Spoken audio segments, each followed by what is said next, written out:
नमस्कार मित्रों, आज चिंतन में प्रेम का अमृत मधुरतम है।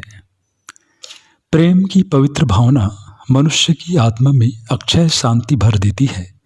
जिस प्रकार निर्झर की धारा स्वयं भी शीतल रहती है और जो उसके पास आता है उससे संपर्क स्थापित करता है उसको भी शीतलता प्रदान करती है, उसी प्रकार प्रेमी हृदय व्यक्ति अपनी आत्मा में शीतलता का अनुभव तो करता ही है, साथ ही उसके संपर्क में जो भी आता है वह भी आनंदित हो उठता है। संत और महात्मा लोग प्रेम के अक्षय भंडार होते हैं। उनके जीवन में स्थायी शांति का निवास रहता है। कोई भी अभाव, कोई भी आपत्ति उनकी मन शांति को प्रभावित नहीं कर पाती। बहुत बार ऐसा संयोग भी आता है कि दुष्ट लोग उन्हें अकारण ही सताया करते हैं, पर हृदय में प्रेम का निवास रहने से वे उनकी दुष्टता को वैसे ही सहन कर लेते हैं जिस प्रकार पिता अपने बच्चे का उपद्रव सहन कर लेता है। इतना ही क्यों, वे उल्टे उसे आशीर्वाद देते हैं, उसकी सद्बुद्धि के लिए परमात्मा से प्रार्थना करने लगते हैं। महात्मा ईसा प्रेम के भंडार थे। वे सारे मनुष्यों को अपने अंतरात्मा की गहराइयों से प्रेम करते थे।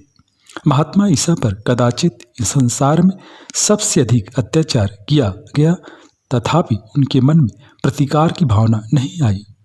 महात्मा ईसा ने जिस मनुष्य जाति का हित चाहा, जिसकी भलाई के लिए अपना संपूर्ण जीवन लगा दिया, उन्हीं मनुष्यों ने उन्हें क्रूस पर ठोक दिया।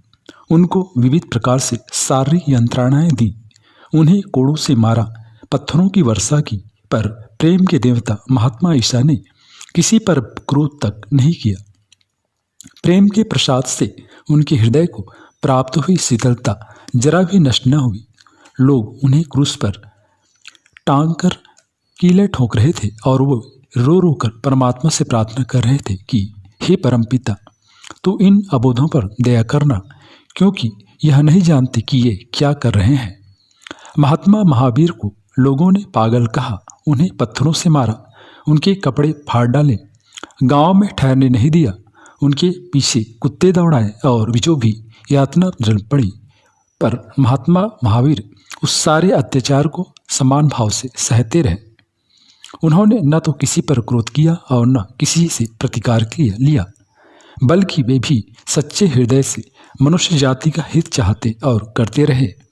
इस प्रकार की सहनशीलता और क्षमा का भाव उस प्रेम का ही प्रसाद था जो उनके हृदय में निवास कर रहा था।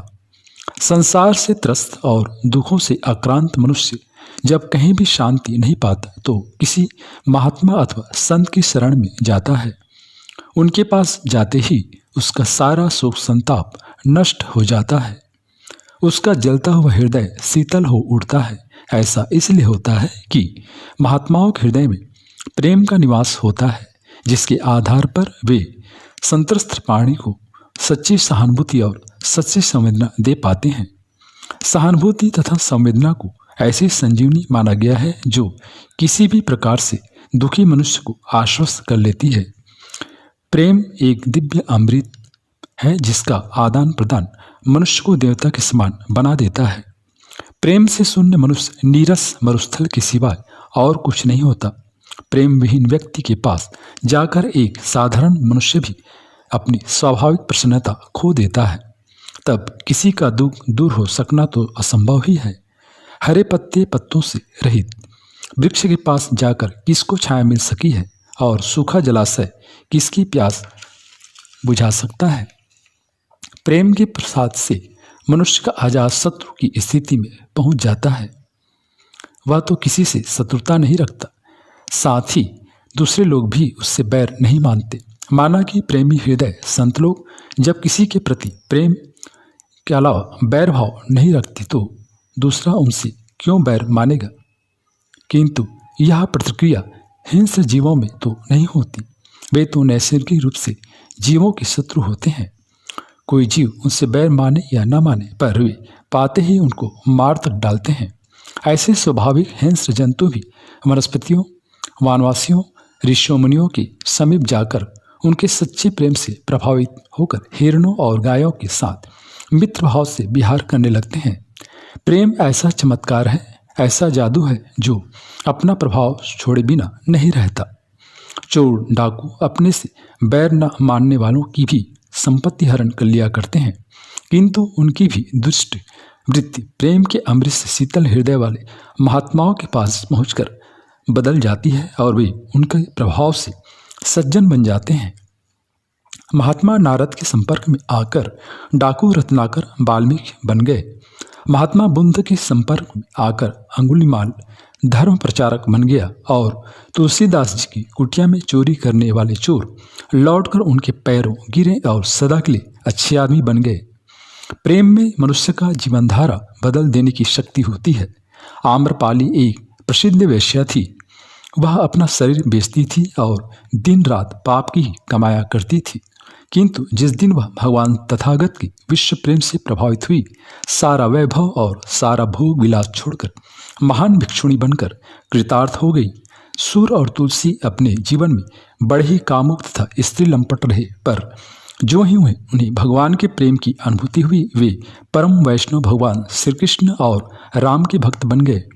सम्राट अशोक की जीवन गाथा का प्रारंभिक भाग अत्याचारी के रूप में अंकित है, पर जब उन्हें कलिंग के युद्ध में विनाश की विभीषिका की प्रतिक्रिया से मानवता के प्रति प्रेम की अनुभूति हुई, वह अशोक महान के नाम से प्रसिद्ध हुआ। अपने अनंतर जीवन में उसने मनुष्य की भलाई के लिए बड़े बड़े काम किए, लोगों को सन्मार्ग पर लाने के लिए अजस्र प्रयत्न किया, धर्म प्रचार के लिए अपने पुत्र और पुत्री को भिक्षु तथा भिक्षुणी बनाकर देशांतर में भेज दिया। प्रेम परमात्मा का सबसे श्रेष्ठ और सबसे पवित्र प्रसाद है। अपने अंतर में इसका विकास करना अपनी आत्मा के लिए कल्याण का पथ प्रशस्त करना है। आत्मा में प्रेम का विकास मनुष्य को साधारण से असाधारण बना देता है। प्रेम से धैर्य, सहिष्णुता, क्षमा, दया, करुणा, त्याग और दृढ़ता की उपलब्धि होती है। प्रेम के आधार पर निर्भीक बना मनुष्य कहीं भी विहार कर सकता है। उसके लिए कहीं भी कोई भय नहीं रहता। वह अधिकांशतः निरापद ही रहता है। फिर भी यदि संयोग अथवा पूर्व परिपाक के कारण उस पर कोई विपत्ति आ जाती है, तो वह उसको प्रेम के स्नेह सौजन्य के गुणों के आधार पर सहन कर लेता है, उसके पार उतर जाता है। किंतु यह गुण, यह विशेषताएं उसी प्रेम में होती हैं जो सत्य, सार्वकालिक और सार्वभौमिक होने के साथ साथ स्थिर, निस्वार्थ तथा वासना रहित होता है। सायमिक, एकदेशी अथवा संदिग्ध प्रेम में यह विशेषताएं नहीं होती हैं। यदि एक मनुष्य अपनी पत्नी को प्यार करता है और वह उसके आधार पर अन्य से बैर शमन भी की आशा करता है, तो उसे निराश ही होना पड़ेगा। इससे आगे बढ़कर भी यदि वह सारे संसार को क्यों न प्रेम करता हो, किंतु अपने विरोधी से द्वेष मानता हो, तब भी वह इतने व्यापक प्रेम के होते हुए एक छिद्र के कारण ही निरापद अथवा अजातशत्रु नहीं हो सकता है। परिपूर्ण पात्र की विशेषता को एक छोटा सा छिद्र भी व्यर्थ बना देता है। प्रेम यदि परिपूर्ण है तो पूर्ण शक्तिशाली है। उसमें रंज न्यूनता भी उसकी किसी विशेषता को प्रभावशाली न बनने देगी। जिस प्रकार परमात्मा की प्राप्ति होती है तो पूर्ण रूप से होती है अथवा होती ही नहीं, उसी प्रकार से प्रेम की सिद्धि होती है तो पूर्ण रूप से होती है या होती ही नहीं। तथापि जिस प्रकार परमात्मा की प्राप्ति के लिए यत्किंचित प्रयत्न भी श्लाघ्य है, उसी प्रकार प्रेम की सिद्धि के लिए भी जितना बन सके प्रेम की साधना करते ही रहना चाहिए। जिस प्रकार बूंद बूंद का संचय एक दिन घट भर देता है, जन्म जन्म का प्रयत्न किसी जन्म में परमात्मा की प्राप्ति करा देता है, उसी प्रकार की थोड़ी थोड़ी साधना भी एक दिन आत्मा को प्रेम स्वरूप बना देती है। प्रेम की परिधि सीमित नहीं है और न उसका कोई प्रकार ही होता है। प्रेम का जन्म एक ही हृदय से एक जैसी ही अनुभूति के साथ होता है। प्रेम प्रेम है, फिर चाहे वह नारी के प्रति हो, पुत्र के प्रति हो, समाज, देश अथवा संपूर्ण संसार के प्रति हो। उसका परिपाक आध्यात्मिक प्रेम में होता है और उसका फल भी एक ही है, आत्मकल्याण। शर्त केवल यह है कि प्रेम जिसे किया जाए संपूर्ण मन प्राणों से किया जाए। उसमें न तो कोई स्वार्थ और न ही कोई सिद्ध रखा जाए। सच्चा और पूर्ण स्थिति का प्रेम अंत में परमात्मा की भक्ति का रूप बन जाया करता है। श्री फरहाद, सोनी महवाल, सूर, तुलसी आदि का प्रेम नारी के प्रति लौकिक रूप से आरंभ होकर अंत में अनंत एवं आध्यात्मिक प्रेम में बदल गया। जिसके बल पर उन्होंने शरीरांतर में कल्याण का वर्ण किया है। उनका लौकिक प्रेम पारलौकिक प्रेम बन गया। दशरथ का पुत्र प्रेम कल्याण का रक्षित हुआ। लक्ष्मण और भातृ प्रेम के आधार पर उन्नत स्थिति के अधिकारी बने। संयम राय भामाशाह और बाजी प्रभु प्रेम के कारण ही महानता के अधिकारी बने। इसी प्रकार भगत सिंह, रामप्रसाद, तिलक और गोखले जैसे देशभक्तों ने देश के प्रति प्रेम के आधार पर भावबंधन से छुटकारा पाया।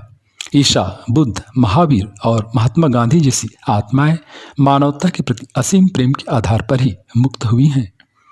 सच्चे प्रेमियों पर उसकी आस्था की परीक्षा लेने के लिए एक नहीं हजारों संकट आते हैं। जो उन संकटों को हंसता हुआ सहता है और अपने प्रेम मार्ग पर अविचलित रूप से चलता रहता है, वही वस्तुतः सच्चा प्रेमी होता है और वह ही उसके आधार पर निर्माण का अधिकारी बन जाता है। मीरा ने कृष्ण से प्रेम किया, उसके लिए पति तथा परिवार का कोप सहा, लोकापवाद की यातना सहन की, अपने चरित्र पर लगाए गए लांछन को झेला, किंतु अपना प्रेम न छोड़ा। उसे राजरानी के पद से च्युत कर दिया गया, घर से निकाला गया, जाति से बहिष्कृत कर दिया गया, पर वह अपने प्रेम के पवित्र मार्ग पर चलती ही रही। मीरा को यमुना में फेंका गया, पिटारी में उसके पास सांप भेजा गया और हलाहल का प्याला पीने को दिया गया, पर उसका असंदिग्ध प्रेम घटने अथवा विचलित होने के स्थान पर निरंतर बढ़ता ही चला गया। यहाँ तक कि यमुना माँ की सांवली धारा उसे कन्हैया की गोद लगी। काला सर्प पिटारी में शालिग्राम। प्रेम का लक्षण है कि मीरा के लिए संसार का अणु कण ही उसके प्रीतम का प्रतिबिंब बन गया, जबकि वह स्वयं भी श्याम रूप होकर एक दिन भगवान श्याम सुंदर में मिल गई।